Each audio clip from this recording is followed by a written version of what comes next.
لیلۃ القدر ہو، شب برات ہو، جمعہ ہو، زندگی کا کوئی بھی نیا موڑ جب ہمیں میسر آئے تو اس موقع پر ہم چاہتے ہیں کہ ہمارے ذمے جو حقوق ہوں، جو ذمہ داریاں ہوں، ان سے ہم سبکدوش ہونے کی کچھ کوشش کریں۔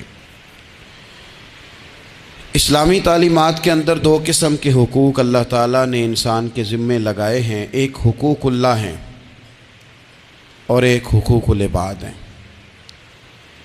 حقوق اللہ بھی بڑی ضروری ہیں۔ بعض لوگ حقوق العباد کی بات کرتے کرتے حقوق اللہ کا معاملہ انتہائی سادہ کر دیتے ہیں، وہ بھی بڑے ضروری ہیں۔ یعنی کیوں بندہ فارغ بیٹھا ہے اور بیٹھے بیٹھے اس نے بلا وجہ کیوں نماز چھوڑ دی؟ اسے کوئی مصروفیت نہیں تھی، کیوں اس نے نماز کا ترک کیا؟ ڈھیر سارے جوانوں کو میں دیکھتا ہوں کوئی خاص کام نہیں ہے، لیکن اس کے باوجود وہ جماعت کے ساتھ نماز ادا نہیں کرتے۔ تو عرض کرنے کا مقصد یہ ہے کہ کیوں نہیں جماعت کے ساتھ نماز پڑھی جا رہی؟ قرآن مجید نے کہا کہ وَارْكَعُوا مَعَ الرَّاكِعِينَ، رکوع کرنے والوں کے ساتھ کرو۔ بلا وجہ لوگ زکوٰۃ کے معاملے میں حیل و حجت سے کیوں کام لیتے ہیں؟ جب زکوٰۃ ضروری ہے تو اسے ادا کرنا چاہیے۔ اسی طرح بہت سارے لوگ ہیں جو مالی وسعت کے باوجود حج کے لیے حاضری نہیں دیتے، تو انہیں جانا چاہیے۔ حقوق اللہ کا جو معاملہ ہے اس میں بھی کوئی کمزوری دکھانے کی، مثلا میں کہتا ہوں کہ مجبوری کیا تھی؟ سحری کے لیے رمضان شریف میں جن لوگوں کو اٹھنا ہوتا ہے وہ اٹھتے ہیں کہ نہیں اٹھتے؟ تو اسی طرح روٹین میں بھی اگر ہم نماز کی طرف توجہ کریں، ایک بڑا طبقہ ہے جو نماز کی طرف توجہ نہیں کرتا۔ حقوق اللہ کا معاملہ میں دیکھتا ہوں کہ ہم ٹائم نکال کے دوستوں کے پاس جاتے ہیں، وقت نکال کے اپنے ماں باپ کو، اپنے احباب کو، رشتہ داروں کو ٹائم دیتے ہیں۔ کیوں ٹائم نہیں نکلتا نفل پڑھنے کے لیے؟ ہمیں اپنی ضرورت کی چیزیں سیکھنی پڑتی ہیں، تو کیوں ٹائم نہیں ہمارے پاس تلاوت کلام پاک کے لیے؟ اللہ تبارک و تعالیٰ کی بارگاہ کی حاضری کا ذوق بنائیں۔ اس صحیح بخاری میں حدیث ہے، حضرت ابو ذر غفاری سے جب کسی نے کہا کہ آپ نے اسی طرح کے کپڑے خود پہنے ہیں جس طرح کہ آپ کے غلام نے پہنے، یہ کیا معاملہ ہے؟ تو فرمانے لگے، اعلانیہ خود بتانے لگے، فرمانے لگے مجھ سے ایک دفعہ غلطی ہو گئی تھی، میں نے ایک غلام کو جھڑک دیا تھا تو نبی پاک نے مجھے تنبیہ فرمائی، تو میں نے اس غلام سے معافی بھی مانگی، اور اس دن سے لے کر آج تک میں جس طرح کا خود لباس پہنتا ہوں اسی طرح کا اپنے غلام کو پہناتا ہوں۔ تو وہ خود بیان کر رہے ہیں، وہ لوگ اظہار کر رہے ہیں کہ ہم نے یہاں نبی پاک علیہ الصلوۃ والسلام کے تنبیہ کرنے پر ہم نے اپنے غلام سے، خادم سے یا کسی غلام سے معافی مانگی۔ تو معافی مانگنے سے بندے کا قد کبھی چھوٹا ہوتا ہے؟ میرے نبی پاک علیہ السلام نے فرمایا جو معافی مانگ لے اللہ تو اس کی عزت میں اضافہ کر دیا کرتا ہے۔ تو اس لیے ایک تو جہاں یہ معاملہ ہے وہاں، اور دوسری جو آیت میں نے تلاوت کی اس میں اللہ کہتا ہے کہ غصہ پی بھی جاؤ، معافی مانگو بھی اور معاف کر بھی دو۔ وَالْقَاظِمِينَ الْغَيْظَ وَالْعَافِينَ عَنِ النَّاسِ، فرمایا وہ لوگ جو غصہ پی جاتے ہیں اور لوگوں سے درگزر کرتے ہیں، لوگوں سے درگزر کرتے ہیں۔ وَاللَّهُ يُحِبُّ الْمُحْسِنِينَ، اللہ ان احسان کرنے والوں سے محبت فرماتا ہے، ان سے اللہ پیار کرتا ہے۔ تو رب فرماتا ہے جو غصہ پی جاتے ہیں والعافین عن الناس، اور لوگوں سے درگزر کرتے ہیں، ایک تو معافی مانگے اور دوسرا معاف کر بھی دیں۔ اگر دل میں کوئی بات ہو تو معاف، ہر روز لوگوں کو معاف کر کے سویا کریں۔ آج میری گزارش ہوگی، میں آپ سے طلب کروں گا، مہربانی کریں آج نہ اپنی زندگی کی پچھلی ساری کوتاہیاں یاد کریں، سستیاں یاد کریں، کہاں کہاں ہم نے جان بوجھ کر اپنی جان پہ ظلم کیا ہے، پیچھے رہ گئے، اس کو یاد کرنا ہے آج۔ یہ میں نے بھی آج یاد کرنا ہے، آپ نے۔ اور پھر ایک اور چیز آپ سے مانگنی ہے، یہ آپ نے ضرور کرنا ہے۔ آج آپ نے پچھلی کوتاہیاں یاد کرنی ہے، اور آج اللہ سے اور اپنے آپ سے ایک وعدہ کرنا ہے کہ مالک ایک زندگی میں ڈیوٹی ہم ضرور کریں گے، وہ چاہے ہم یہ ذہن بنا لیں کہ ہم نے اپنے دوستوں کو نمازی بنانا ہے، یا یہ ذہن بنا لیں او پنڈ دے چ نا بی بی نو طلاق ہو گئی یا خامد فوت ہو گیا تو اس کے والد نے کہا کہ تیرا نہ پھر نکاح کرنا ہے، شادی کرنی. میں کہ نہیں ابا جی ہوں نہیں. اب پتر پھر عمر کی میں گزرے گی. اس آخیا میں نہ ارادہ کر لیا میں ان ساری زندگی قرآن پاک پڑھانا ہے بچیاں. اس طرح کی میں نے درجنوں بیویاں دیکھی ہیں دیہاتوں میں. ساری زندگی اب میں قرآن. کوئی انہوں نے مقصد تو بنایا نا. آج نہ ایک وعدہ کریے ان بے مقصد نہیں جینا. کوئی مقصد بنانا ہے، کوئی پروگرام، کوئی تھبکی. ہمارے ایک بزرگ تھے وہ فرمایا کرتے تھے میں نے زندگی میں مقصد بنایا، میں نے مایوس لوگوں کے حوصلے بڑھانے، دکھیوں کو کہنا ہے کچھ بھی نہیں ہونے لگا، کرم ہو جائے گا. کچھ ارادے نہ کر لیں، کچھ پروگرام نہ بنا لیں، کچھ خیال نہ کر لیں. آج دو باتیں آپ نے یہاں دے کے جانی ہیں. ایک تو اپنی پچھلی کوتاہیوں کا احساس، ایک آئندہ کے لیے اچھے ارادے، اچھی نیتیں، اچھے پروگرام. مان لیں گے انشاءاللہ تعالی. اور آپ نے دل سے یہ کام کرنا ہے. جس نے کرنا ہے اس نے دل سے کرنا ہے. آج سے کوئی مقصد حیات بنائیں، اس پہ ڈٹ جائیں. اور مقصد کون سے بنانے ہیں؟ جن کا قرآن پاک ٹھیک نہیں آج نیت کریں انشاءاللہ ٹھیک کرنا ہے. جن کو آتا ہے آگے بڑھانا ہے انشاءاللہ. جن لوگوں کو اللہ تبارک و تعالیٰ نے رزق دیا ہے وہ غریبوں کی مدد کریں گے انشاءاللہ. جو محنت نہیں کرتے، والدین پریشان ہیں، وہ آج ارادہ کریں مالک ہم ارادہ کرتے ہیں تو مدد کر، ہم محنت کریں گے انشاءاللہ. جن کے رزق میں کہیں کوئی ملاوٹ ہے وہ سمجھتے ہیں کہ یار یہ میں پوری دیانتداری سے نہیں لے رہا، وہ آج ارادہ کریں کہ اللہ میں ملاوٹ دور کروں گا. وہ ہم سے نہیں اپنے آپ سے، اللہ سے، اور میں بالکل جائز لیا کروں گا. آج سے پکے ارادے، پکی نیتیں اور مضبوط پروگرام. جنہوں نے جان بوجھ کے نمازیں عبادتیں ترک کی ہیں وہ آج ارادے کریں کہ بس بھائی آج کے بعد انشاءاللہ. آپ ارادہ تو کریں، آپ پروگرام تو بنائیں. وہ تو کریم ہی بڑا ہے. صحیح مسلم میں حدیث ہے، حضور فرماتے ہیں جو بندہ اللہ کی طرف ایک بالشت آتا ہے نہ ایک گٹ، اللہ اس کی طرف پورا ہاتھ آتا ہے. اور فرمایا جو مالک کی طرف چل کے جاتا ہے اللہ کی رحمت اس کی طرف دوڑ کے جاتی ہے. آپ ارادہ تو کریں، دیکھیں تو صحیح. میری طلب بھی تو تیرے کرم کا صدقہ ہے. یہ پاؤں اٹھتے نہیں بلکہ یہ اٹھائے گئے. تو آج آپ نے یہ خیال کرنا ہے. پہلے تو اس طرح کا کوئی کام ہی نہ کریں. ایک شخص نے جملہ کہا تھا، لکھا تھا، کمال لکھا تھا. اس نے کہا تھا کبھی ایسا کوئی کام نہ کرنا کہ کوئی تمہاری وجہ سے جا کے رب کے سامنے رونا شروع کر دے.